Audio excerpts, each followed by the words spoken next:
กราบสบายดีพ่อแม่พี่น้องลำใหม่ฝากติดตามนี่ได้เนาะการ YouTube ใหม่ YouTube ใหม่มือใหม่ตัวเก่าเข้ามาจริงๆนะตัวเก่า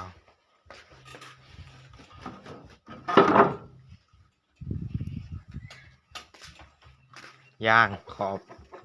16 700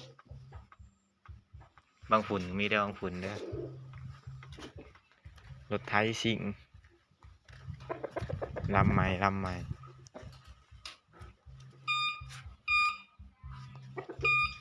ตัวนี้ชีได้ต่อมาอีกเนาะตัวนี้เนาะ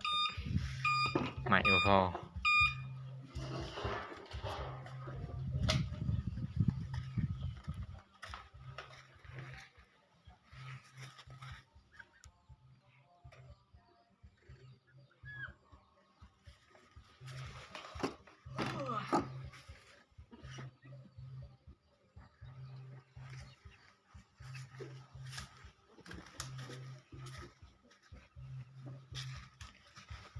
ตัดตัวเดิม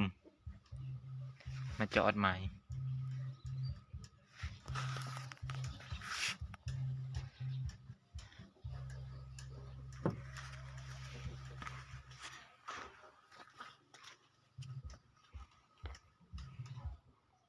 ฝากติดตามหน่อยด้วยพี่น้องเด้อ